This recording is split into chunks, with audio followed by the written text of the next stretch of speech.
Everything Sequel is brought to you by Slater's 50/50 and the Vegas Beer Guys.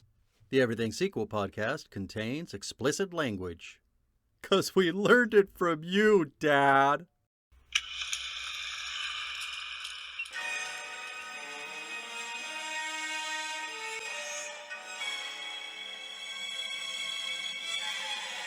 Hello and welcome to the Everything Sequel podcast. Everyone goes a little crazy sometimes. This is the Psycho edition. My name is Michael Shantz. With me is Tom Stewart, my beautiful co-host. Tom, say hello to the good people. Why didn't you try putting me out, Mr. Wacko? Not just a great Dennis Franz line, also a great alternative title for the movie. Yeah, I was going to say, we talked in our mini-sode about Dennis Franz, and the reason we'll be talking about him today, listeners, is because today's episode is Psycho 2, the 1983 sequel to Alfred Hitchcock's classic 1960 film Psycho. This movie's directed by Richard Franklin of Cloak and Dagger fame, and a movie we'll probably get to at some point, FX2.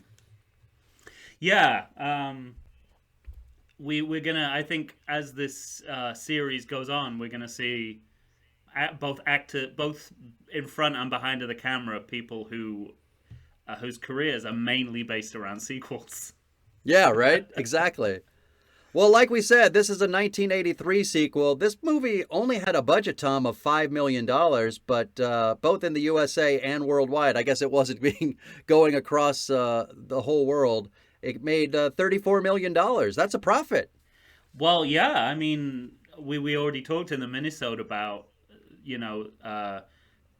three-quarters of their work was done because they already had the set of the Bates Motel and the house, which Universal have been pimping in virtually every TV show or movie since Psycho. Yeah. I mean, it's in Columbo's, it's in $6 Million Man, it's in, literally everything you can think of. And so I'm sure that factored into their budgetary considerations. Like, we could make a profit because we already have the set. We don't need to build anything. It's built. Exactly, and the right. more run down it is, the better.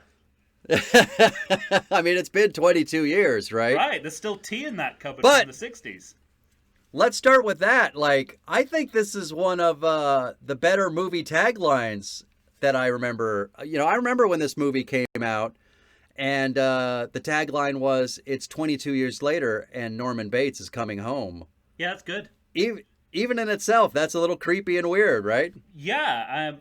Well, it's a good tagline in that I'm excited to see that movie. That is not this movie, but...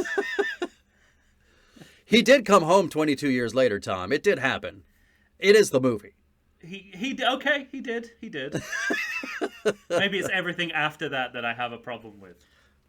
Okay, fine. So let's get into it. Dear listeners, if you listened to our mini-sode, you know that Tom ranked these sequels 3, 2, 4. I ranked them 2, 3, 4. I think this is the best in the series, and I'm the only one here that says that this is a good movie. Tom thinks this is a bad movie, but Tom, guess who's on my side? Roger Ebert? No, Quentin Tarantino. He loves this movie, and he thinks this is better than the original Psycho. Now, I don't agree with him on that.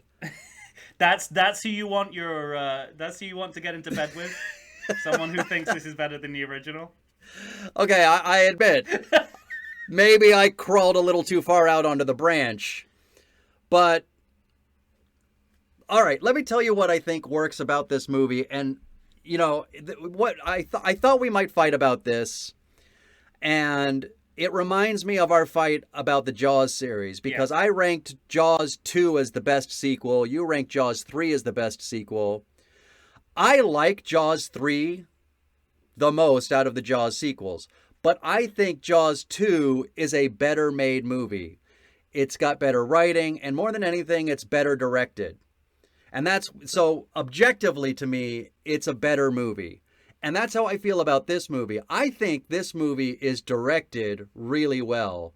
And there's interesting stuff in this movie that not only stays sort of within the realm of this movie's made in 1983 and the slasher films are out and it speaks to that. But I also think in the direction it harkens back to the original Psycho and those kind of 1950s, 1960s horror choices as a director. And I found it really interesting. And in that way, I felt this movie was the most successful. The prosthetics are good. God damn it. You're such an asshole. I like the fake Dennis Franz and the fake Vera Miles. Yeah, I mean, what you're saying, I think in general is not necessarily a bad thing. We talked about how much we liked Die Hard 2 Get Hard, Die Hard 2 Die Harder. Get harder. We got hard for Die Hard 2 Get Harder. There you go. On exactly those grounds of, you know, it's got that backward looking side, it's got that forward looking side. But you know, I don't apart from some good prosthetics and some well directed moments of violence that you know did induce a few winces from me. I don't think it's going forward. I don't know what direction it's going in. I don't know what they hoped to achieve with this movie. Well, what are you talking about? Are you talking about... They kind of wanted something that couldn't be a good sequel to Psycho and also would present problems for whoever wanted to make the next sequel. So are you referring specifically to the choices about, like, Mother Loomis coming back and, in a way, seeking revenge, like the actual plot, or... There's so many things. I mean, we can just go scene by scene, and I'll air my grievances because I have so many issues. All right, well, start at the top. All right. God damn it. Okay, so it's the 1980s. This movie is in color. Why are we beginning with the shower scene from Psycho? All right, I can't disagree. I won't disagree with that at all. Of course you're right, but... And why are we suggesting that Psycho ended there and we're now picking up? A lot happened. There's a time-lapse fade, which to me suggests that this is the last thing we saw. It ain't. It's just the most famous scene in the movie. Right. I mean, it's got to be the most. We have most of that shower scene given to us as the first scene of this movie, and this is the most brazen example yet we have of reusing footage in a sequel. I think we might get worse. Which happens a lot in the series. Yeah. But right now, this is the most egregious. The music in the opening titles. It's interesting to me that not until we get to Psycho 4 is the original music used. They couldn't get permission, and so they were coming up with their own, just their own music.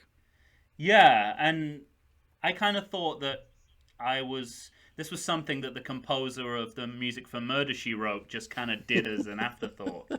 They were like, okay, great on this Murder, She Wrote theme tune. Could you just knock out a quick something else that sounds a little bit like that?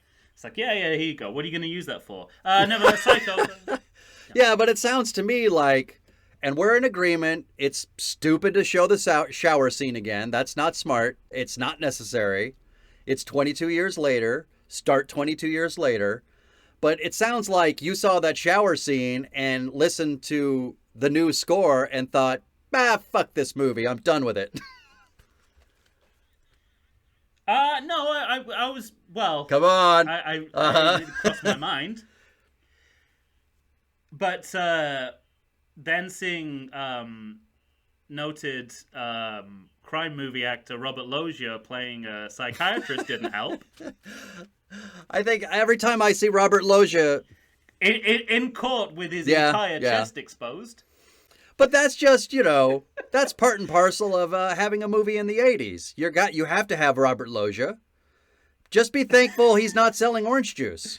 I mean,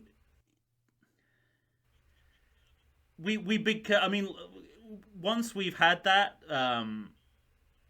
cold open from another movie, again, harking back to Superman 2, then we get into the courtroom where Norman Bates is being released after 22 years.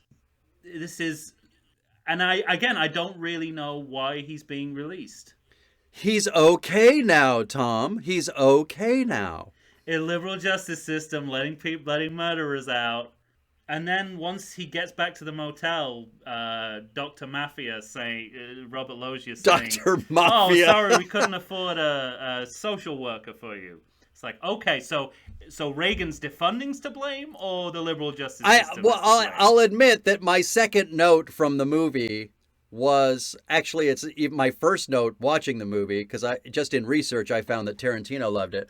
But my first note from the movie is, what doctor sends a patient back to where they were abused and went insane? Yeah, I mean, when he That doesn't sound like a sound he decision. walks through the threshold of his house and immediately starts hearing his mother's voice. At that point, I'm Right. thinking that the judge's call may have been a little hasty.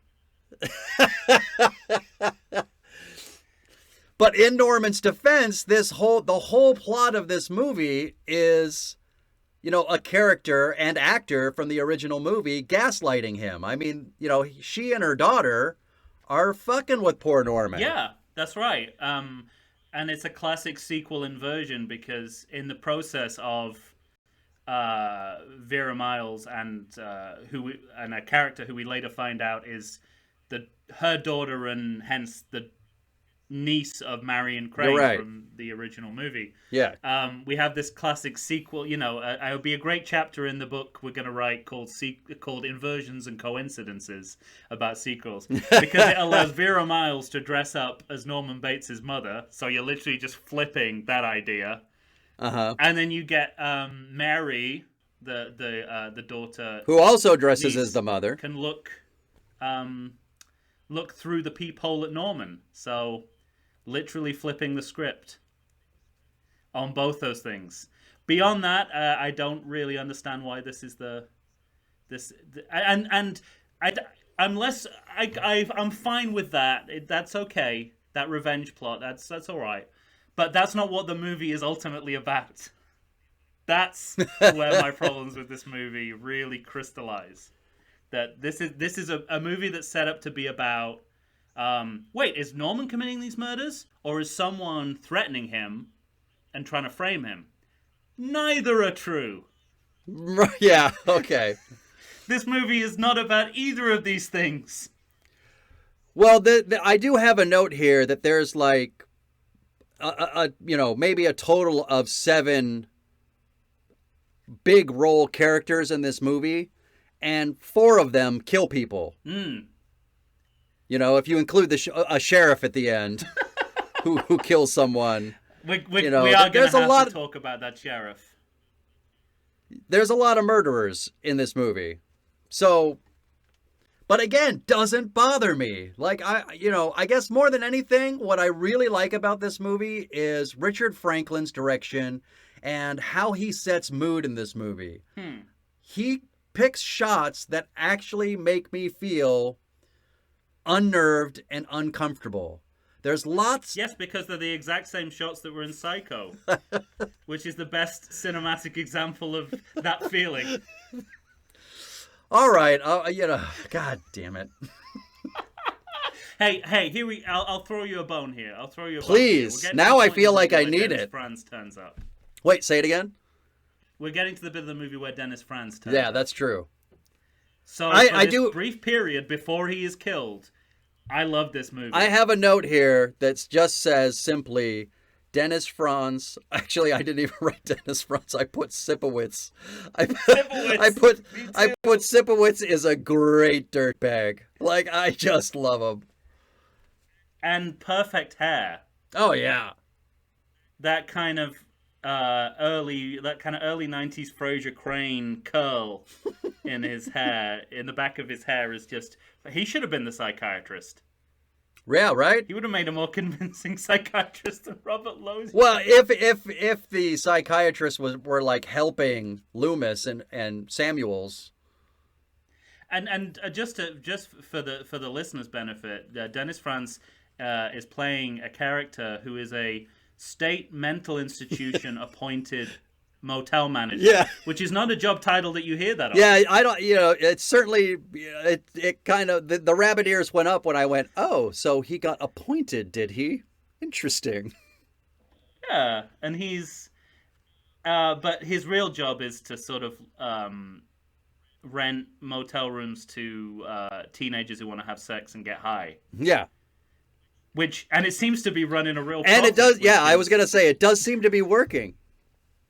And this is another thing that bothers me about the movie. They make a big deal about, the kids are they're taking drugs and how that's lowered the moral standards. As if the 60s was free of free love and drugs. Right. This was not a chaste time in American history. No. Compared to now. Yeah, you're right about that. I don't know. Tom, maybe I just forgive this movie in its faults. I mean, I guess you're right in the sense of like most of it's stolen, but like these high crane shots from above that follow people, I just think it looked fantastic when we'll be jumping ahead a little bit, but the reveal of Lila Crane Loomis, of her dead body in the coal, felt very much like a 50s horror shot of sort of kind of panning up and then coming over, and then the coals falling down, and all of a sudden you see her sickly face within it.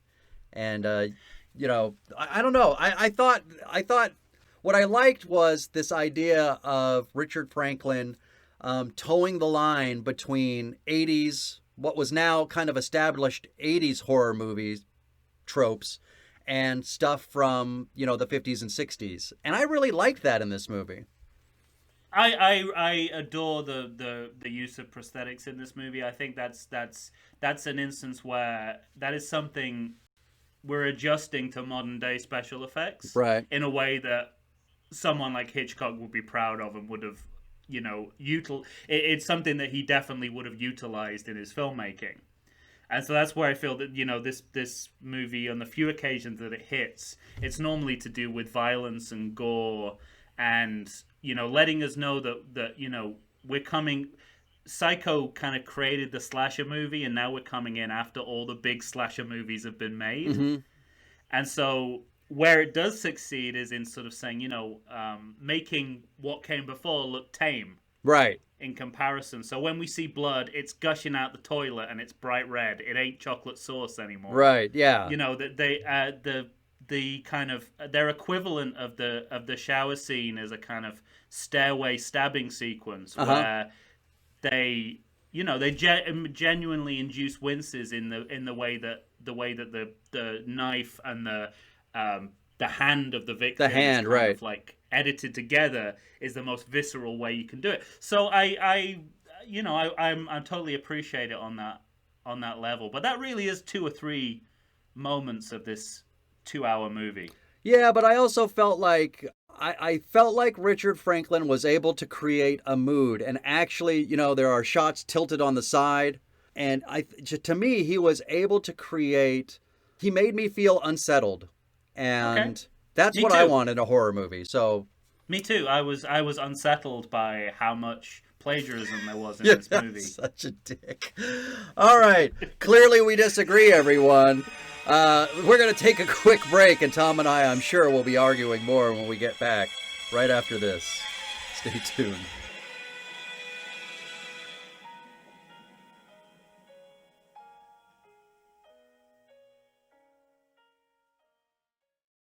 I like to think I know something about beer, but nowadays even I get overwhelmed when confronted by the exhaustive selection of craft beers they have at bars, breweries, and even grocery stores.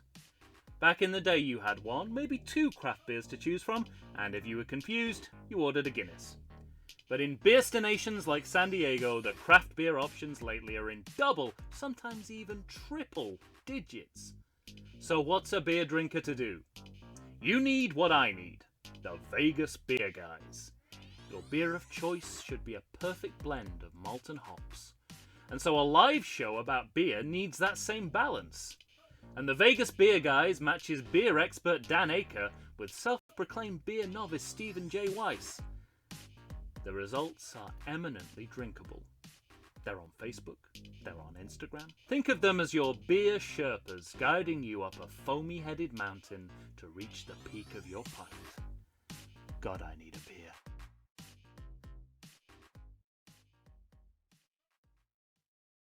And we're back. Tom and I are here discussing Psycho 2, the 1983, I guess you could say, hit. It did make money. And I don't think the other sequels could say that. So I guess let me ask you. could say hit. I guess you could say this is a film. Yeah, right. Let me ask you this.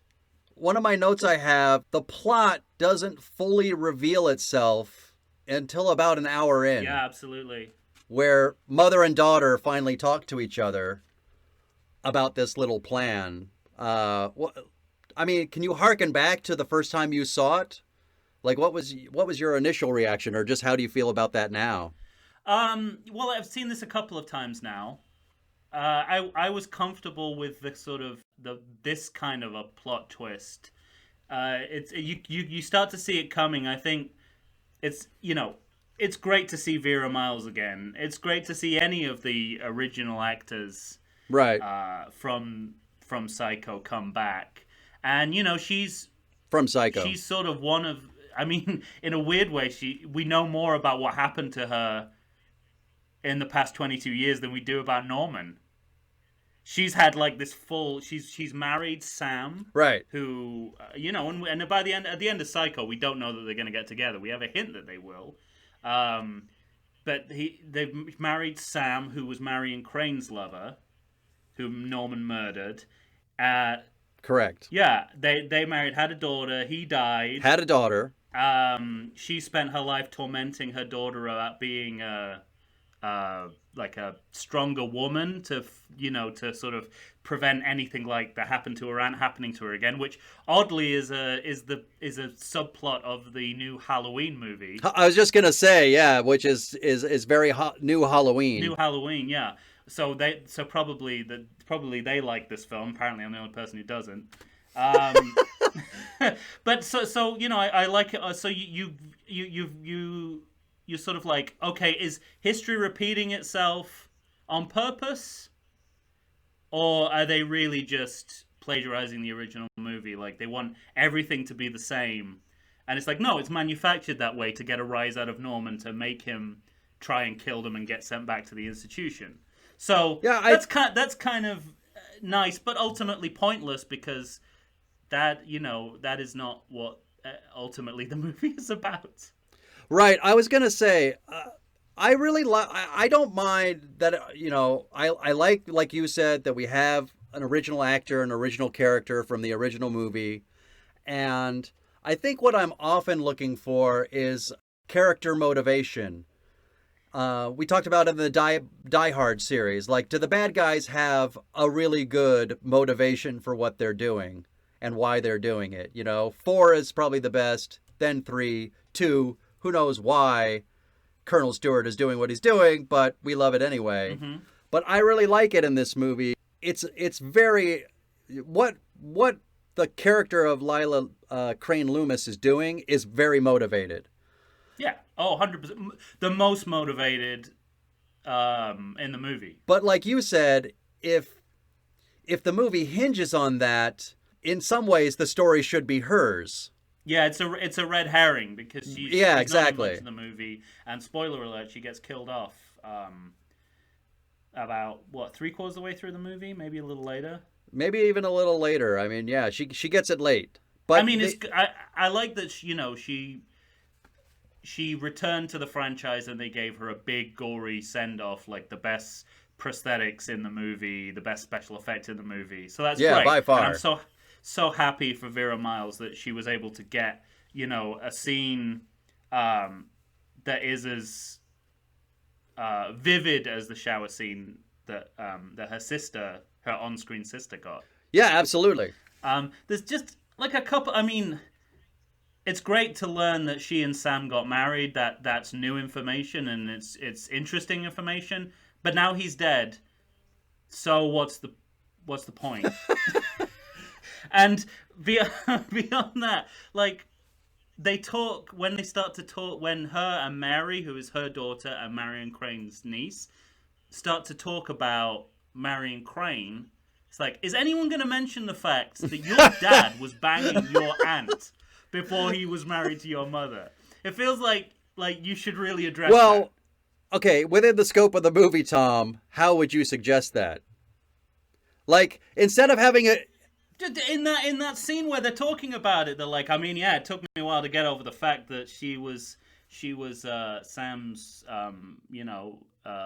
Uh-huh. if I'm going to give this movie some credit, I would say thematically, that dynamic that they set up, the kind of mother-aunt dynamic, pays off with the end of the movie, with the completely added on storyline, which only happens in the last 15 minutes of the movie. Do you want to tell our listeners what that added storyline is? Not really, but I will. So, guess what? Norman's adopted. Norman's real mother is still alive and runs a diner nearby. A diner in which there are always accidents, and nobody gets served. Yeah. One of my very first notes from the movie, too, is he walks into this diner and... what's that character's name? What's his mother? Mrs. Spool. Spool, thank you. So he sees Mrs. Spool, and one of the first things he says, I'm Norman Bates, I'm supposed to be working here today. And she goes, oh, yeah, so you're the new guy. And then she says, I think it's very Christian to forgive and forget. Yeah. Which I just think is a grand line for, somebody who has murdered, I don't know how many people, and then sent away 22 years for it. And it's just like, oh, you dear little thing, forgive and forget. It's like, who are we blaming here for Norman being out? It started off with the liberal justice system. Then it was Reagan for defunding social services. Now it's Christian. It's just Christianity as a concept. It's getting blamed. I'm just like this kind of QAnon style conspiracy to put Norman Bates out in the world.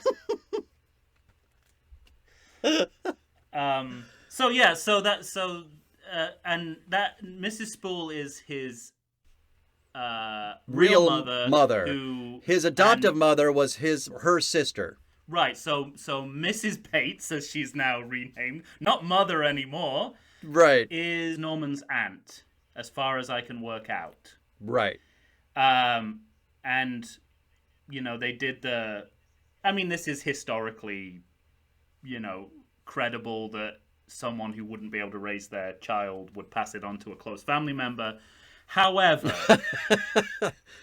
this is a supreme retcon that seems to be only there for the purposes of kind of resetting the clock, so that, once we introduce Mrs. Spool into the story as Norman's mother, he immediately kills her. Right. And then stuffs her, taxidermy style. Yeah, he goes Mrs. Bates on her. And now she is, it just negates itself, because now he's still got someone he's calling mother who's a stuffed corpse in his house and telling him to murder people. So we're back at the beginning, and we've gone this incredibly circuitous route to get there. What he could have literally just killed anyone, stuffed them, put a wig on them, and started calling them mother. You didn't need to do this adoption story. Well, this is what he could have done that. But this is what I still like that about this movie. I'm okay with it. It does not bother me. I like the kind of circular feel to it. None of that, what happens in the last 5 minutes of this movie never would have happened if two characters didn't decide to gaslight him.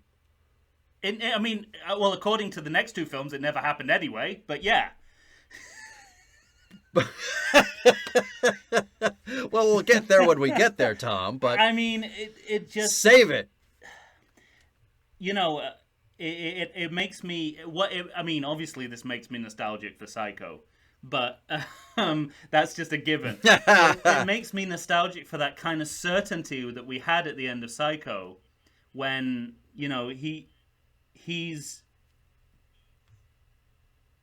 diagnosed. This psychiatrist comes out and goes, "Here's the thing you need to know. Okay, let me come and tell you what it is." And the cop says, "Well, this happened and that happened." Here, the cops get it entirely wrong, and the rest is just a bunch of retcon nonsense. that completely upends the whole franchise. Yeah, but I love how they get it wrong. You do? I love how they get it wrong. I think it's just delicious how everything kind of falls but into it's just place. the most contrived way to reset to the original. For basically, for Norman to end up killing his real mom. There's literally so many other ways you could do that within the frame of this story. Doesn't bother me. Oh, you know what else really bothered me? Didn't bother me. Speaking of Norman's diagnosis, Go on. as I understand it, at the end of the first movie, and I'm not a psychiatrist, I'm not medically trained, so take my opinions with a grain of salt. I always do. He's diagnosed as schizophrenic or someone with multiple personalities. Yes. Right. Okay. So why is this movie treating him as some kind of recovering murder addict? Like he attends like a group called MA or something. Like every time he sees a knife, he's like, gotta murder someone. I'm pretty sure that is not how schizophrenia works. It doesn't mean you're physically, viscerally addicted to murdering people. So, I think the multiple personality thing, as I think of the original movie, was really there was just one other dominant personality, and it was that of his mother. Yeah. And in this movie, it seems to be, Norman, so long as we can agree your mom's dead, then you don't have to be your mom. And if you don't have to be your mom, you don't have to kill people. And that is at play. So, I get what you're saying, but I think you've done far more work in thinking that through than the screenwriters of this movie ever did. Well, I was just about to say, I think they did as much as necessary vis-a-vis like a 1980s movie. We ask less of a movie made in 1983. Yeah, I just this idea I that, think he has the murder shakes it's just the murder shakes. It's really sort of but like, look, to people who suffer for these conditions and murderers who are like, no, that's not what being a murderer is like at all. Well, far be it from me to keep you from defending the poor murderers. Well, exactly. Something that I don't think anyone's considered, which I think might be a huge factor in his mental illness, is how much bread he eats. I don't think you can keep healthy and trim on an all-carb diet at 50 years old. Well, he is trim. He looks really good. I did wonder at several points. I wondered whether, and as well as we have the set, let's use it. Whether another motivation was, Anthony Perkins hasn't aged much. Bring him back. Yeah, he looks the same. Pretty much. I mean, physically, he looks the same with a little bit. He doesn't really look like he's aged at all. Right. So it would still work. I think that's a big factor behind this. Interesting. But all right. He wouldn't be able to sustain that figure on an all bread diet. I can tell you for a fact. Right. It doesn't work? It definitely does not work, yeah. All right, in defense of the movie, I'll just say once again, the murder shakes and everything related to murder shakes still feels like it's part of the gaslighting, because there's two people behind him, kind of his mind cracking a little bit. So to me, it's not like, ooh, I see a knife. I got myself a murder shake here. But did they ever say that they came in the house in advance and put sandwiches and milk and a knife in places that would trigger him? Did they say that at any point? No, they don't say it, but I mean, where else are you going to put a kitchen knife other than in the fucking kitchen? They don't give us give me a break. Information, but You mean you wanted a conversation where Mama Loomis is like, let's put that murder knife under the couch? She's like, what? That's ridiculous. Put it in the kitchen. She'd just say, we can just keep gaslighting him until he cracks, like we did with putting the big knife in the drawer. That's a great line of dialogue. What are you talking about? I I can't disagree that that's pretty magical. I think. All right. Oh, go on. I was just gonna say, let's take one more quick Okay, break, good. and then I we'll got we'll more to come say. back and we'll finish out Psycho 2 right after this. Stay tuned, everybody.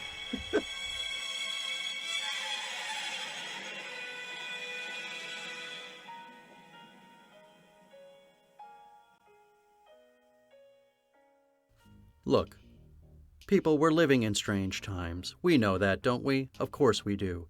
People don't even know what to do with themselves. We're getting stir crazy. Well, get outside and get yourself some great food, I say. You need to go to Slater's 50/50 in Point Loma's Liberty Station. It's time to treat yourself to booze, to beer, to burgers, and more. They have their full menu, people. Their full menu, I say. How many restaurants do you know that are doing that? Most places are doing a quarter of their menu, probably. Some might be doing a half. Maybe a few have got 3/4 of a menu.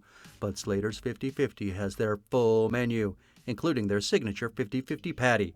It's half ground beef. It's half ground bacon. It's 100% delicious. What more could you possibly ask? Worried about social distancing? Well, it is in place, people. Tables are separated, and the staff will always be seen wearing masks. You're out of excuses. Get off your keister and come on down to Liberty Station's own Slater's 50/50. Indoor dining available. Outdoor dining available. Bring the family. Bring your dog. Come enjoy the normal again. Good day to you. I said good day.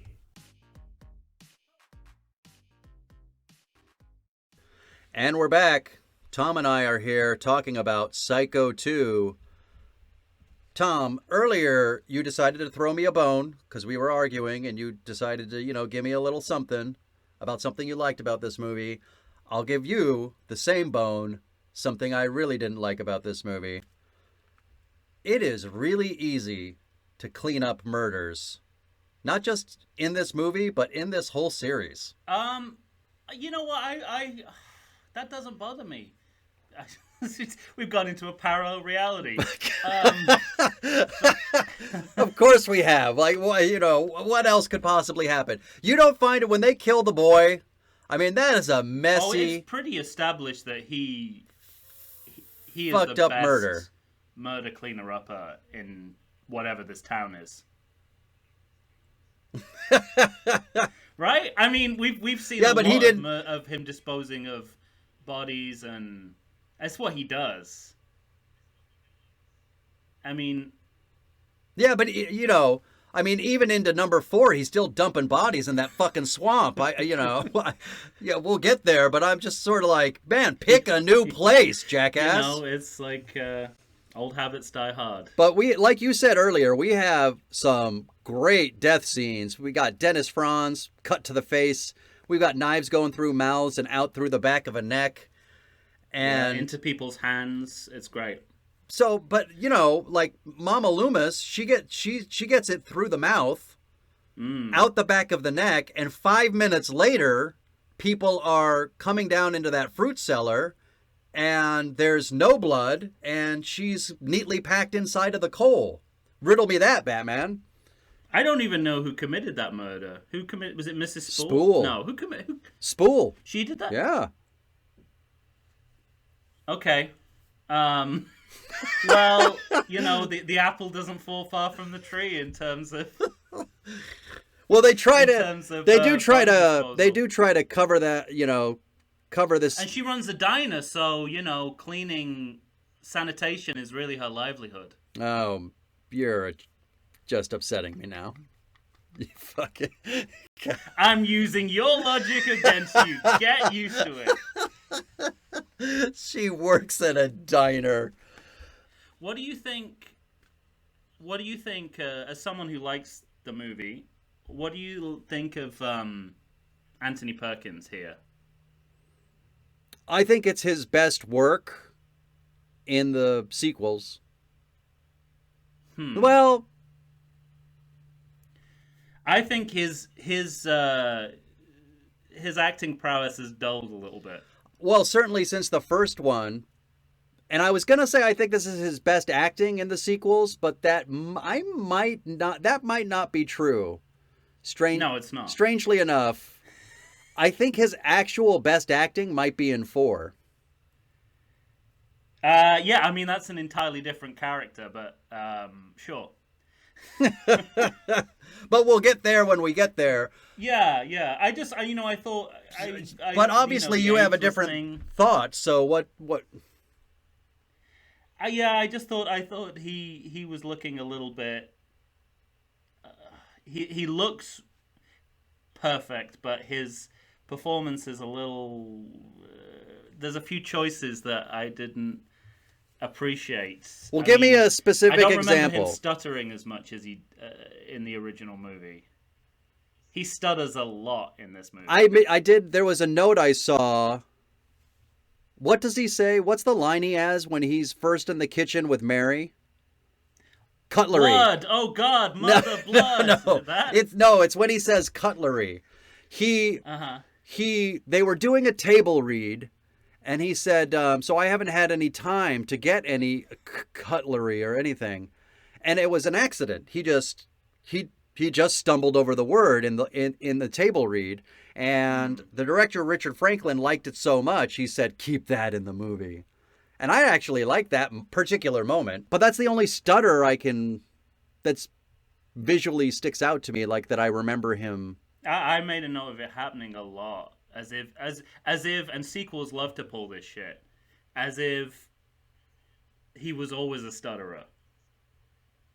Like if you hadn't seen the first movie, they also pull the same shit with the sheriff. In this movie, the sheriff is introduced in a way that makes you think he is a character in the original movie, when indeed he is not. I investigated this crime the first time it happened, but you weren't in the movie. He just says he was a deputy at the time, if I remember correctly. It's like the, remember Another 48 Hours, and how, having not seen the original, I thought all these characters must have been in the original because of the way they were introduced. I thought exactly the same here. To the fact where I went on IMDb and I went, is he like one of the cops in the background? And this is like, he's like Vera Miles or Anthony Perkins in that they're bringing back original cast members. No, he was not. Right. And that sequel knew what they were doing. All right. Putting aside the cop, though, and talking about the stuttering and that kind of thing, Tom, I will still revert back to this is motivated because this man is being gaslit by these two women. They are manipulating him through psychology into questioning his own sanity. That's what this movie is really about. Not only that, that's the feeling of the movie. That's the feeling that Richard Franklin gets for me. And by the end, where you're watching, and we haven't even talked about Meg Tilly dressed up as Mama Bates, trying to get him off the phone. Like, I am deeply unnerved and freaked out. Yeah, and this is another moment. I mean, I think Friday the 13th Part 4, they pull the same move where Corey Feldman dresses up as Jason and someone else dresses as his mother to try and like die. They do a little play to try and get him to snap out of his psychosis. Now, you can't go bringing up Friday the 13th. You didn't want to go there. There were too many movies, so... It's just, it's...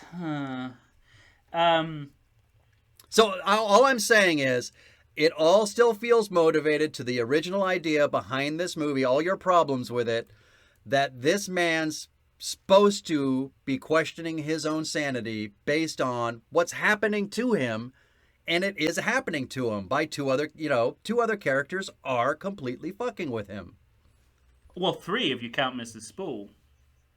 Because she's the one writing the notes. She the whole time. No, I think Mary's writing the notes. No, absolutely. Then why is it in the diner? Mary's in the diner. But it could be either. Yeah, but Mary's in the house more, and he finds notes in the house. So you think it's Mrs. Spool. I think it's Mary. I'll give you the first note in the diner. Could be Spool. Yeah. But Spool isn't trying to fuck with his sanity. The only people trying to fuck with his sanity are Mary and Lila. mom and daughter. And so, and because the notes are trying to unnerve him and make him crazy, I think the notes are all from those two people. Okay. I mean, victory. Well, you know, I'm conceding the point that the film is so badly written that is equally as possible as what I just said. Also, speaking of bad writing, wouldn't Norman's adoption have come up in the 20 years of institutional therapy he's just undergone? Well, yeah, and for me also, it's not a huge leap to find out that Marion Crane's maiden name was Spool. What? Right? What's... Well, because she's... So from the original movie. It is? Her name is they Spool? It would have to be. I don't know what you're talking about right now, but I'm really scared. Well, they're sisters. Huh? Mrs. Spool is the sister of... No. Marion. She's sister of Mrs. Bates. Oh, yeah, you're right. Jesus Sorry. Christ, Sorry. Michael, don't do that to me. You know what? I lost the thread in my own sanity defense. Sorry. This movie really affected you. Yeah. See? Do you see why this movie's so good? Me? It worked. Oh my god. So, yes, sorry. Bates was a spool. Well, on the other hand, you've just blown. And that's not. And so my blown your picture sequel there. So, I probably did. My only point was that it's not a huge leap for the authorities to figure out that Mrs. Bates was a spool. Hey, there's a spool working in the diner. Right. You know, I mean. Well, anyway. I mean, this is, you know, this is something that the next film effectively answers, because the sheriff in the town is the dumbest police officer in cinema history. Probably. So it's not a big leap to think that he would miss something. Should we like leave that. it there? Yeah, let's leave it there before we get so. I was on the verge of thinking, like, maybe Tarantino's right. Maybe this is the most amazing storytelling ever, and I've just missed 90% of it. No, it just turned out I had a brain fart, but I still defend this movie. I think this movie is fucking cool. You know why I was so eager to believe you? Tell me. Because that would not be out of place. That would not be out of place as yet another plot twist in this movie. Well, stay tuned, everybody. Maybe it'll show up in a picture sequel at the end of this series. We're going to leave it there for now. That's it for Psycho 2. Tom and I vehemently disagree. You let us know how you feel. Find us on Facebook, find us on Twitter, or find us on Instagram. Send us an email to everythingsequel@gmail.com. And we might read your response online. All right. Take care. Tom, until next time. Re.